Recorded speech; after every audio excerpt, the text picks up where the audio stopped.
আপনারা রমজান মাসে তারাবি পড়েন না? এ কথা বলুন, পড়েন না? পড়ে। কতক্ষণ সময় লাগে? 8 ঘন্টা 40 মিনিট, 1 ঘন্টা।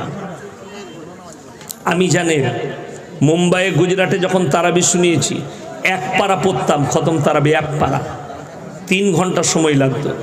আলহামদুলিল্লাহি রাব্বিল আলামিন الرحمن الرحيم مالك يوم الدين إياك نعبد وإياك نستعين اهدنا الصراط المستقيم صراط الذين أنعمت عليهم غير المغضوب عليهم ولا الضالين বুঝতে পারলেন না কি বললাম? কি বললাম?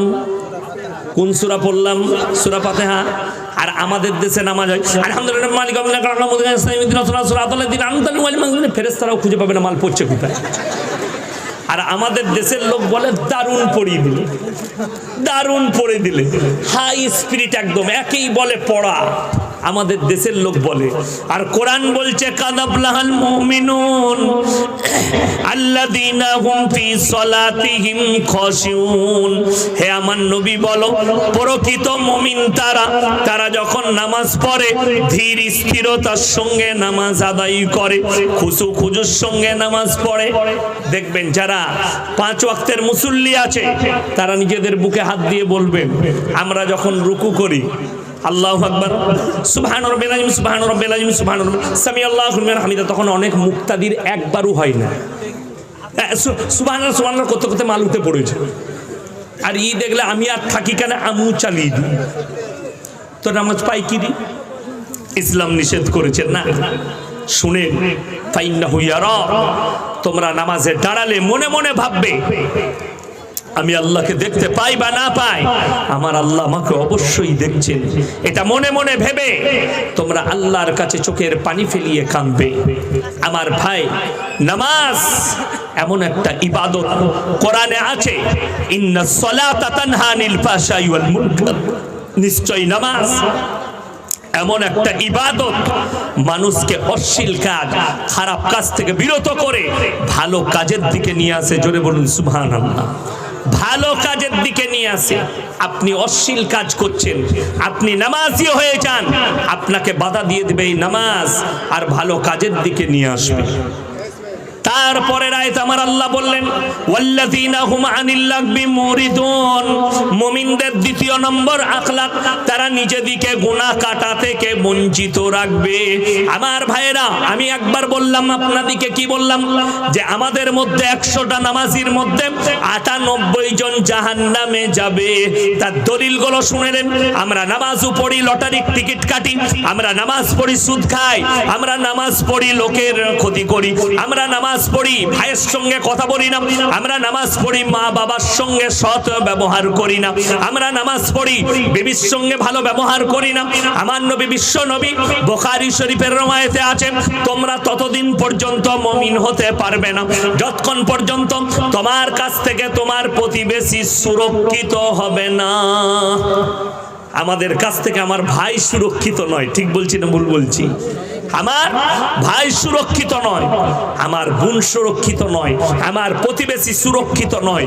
তুমি মুমিন কি করে হবে? জান্নাতে নামাজ পড়ে কি করে যাবে? তুমি বাবা মাকে ভাত দাও না, তুমি বলছো আমি 5 কাতারের নামাজি। তুমি সুদ খাও। আমাদের দেশে মদ খেয়ে মসজিদে ঢুকতে পাই না, গাঁজা খেয়ে ঢুকতে পাই না, অথচ আমাদের দেশে সুদ খেয়ে 5 কাতারে নামাজ পড়তে পাই, ঠিক কি না? তারা আবার বড় বড় হাদিস বলে, তারা আবার মসজিদে 1 লাখ টাকা দান করলে তার দাম আলাদা হয়। বড় কষ্ট লাগে। তারা যখন আমাদের মাদ্রাসায় টাকা দেয় তার দাম আলাদা হয়। তাকে আমরা দস্তরখান দিই, নাস্তা দিই, আর একটা হালাল রুজি রোজগার করে একটা চাষি মানুষ 500 টাকা দিলে তাকে আমরা সম্মান দিই না। এটাই কিয়ামতের আলামত। আমার ভাই, না, তুমি নামাজ যখন পড়বে, শোনো, আল্লাহ নামাজের পরেই বললেন ওয়াল্লাযীনা হুম আনিল লাগবি মুরিদুন, তারা যেন নিজেদিকে গুনাহ কাটা থেকে বঞ্চিত রাখে। ওয়াল্লাযীনা হুম লিয-যাকাতি ফাইলুন, এটা হচ্ছে তৃতীয় নম্বর। ওয়াল্লাযীনা হুম লিয-যাকাতি ফাইলুন, আমি যাদেরকে মাল দিয়েছি তোমরা যথাযথভাবে যাকাত প্রদান করবে। সারা বছর খরচা করে 1 লাখ টাকা বেঁচে গেল, অ্যাকাউন্টে 2 লাখ বেঁচে গেল, লাখে মাত্র 2,500 টাকা যাকাত গরিব এতিম মিসকিনের জন্য। যারা যাকাত দেয় না, মাল থাকার পরে 1 বালতি দুধে যদি মুত পড়ে যায়, এক টপ দুধটা খাওয়া যাবে? খাওয়া যাবে না। 1 বালতি দুধে 1 টপ মুত পড়ে গেলে দুধটা ফেলে দেন। আর আপনি 10 লাখ টাকার মালিক, 1 টাকাও যাকাত দিলেন না, আপনি যাকাতের পয়সা খাচ্ছেন। আর আপনি যদি বলেন আমি ইসলাম মানি না, তাহলে তো শুয়োরের মাংস খেলেও দোষ নাই। কথাটা বুঝতে পেরেছেন না পারেননি আমার? আমি একদম হক কথা বললাম।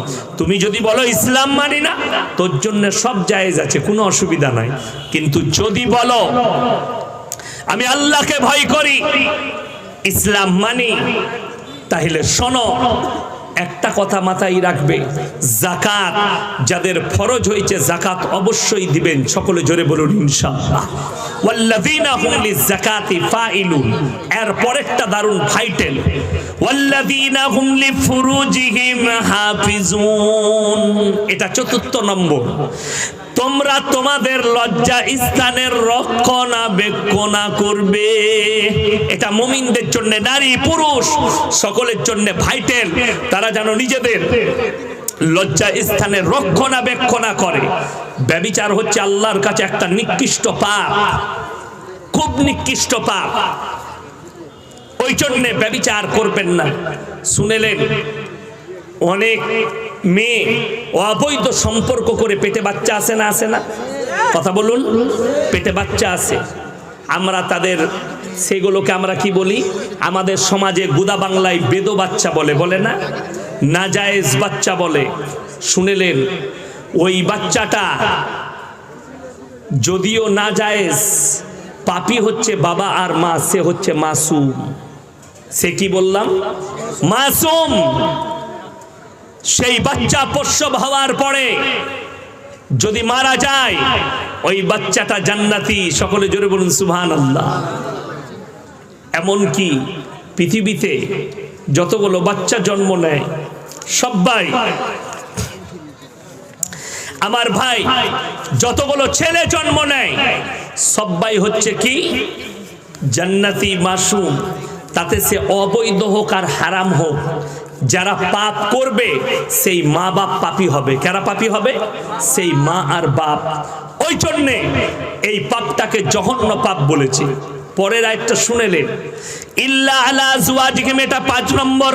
ইল্লা আলা আজওয়াজিহিম আও মা মালাকাত আইমানুহুম ফাইন্নাহুম গায়রু মালুমিন ফামান ইবতাগা ওয়ারাআ যালিকা ফাউলাইকা হুমুল আদুন।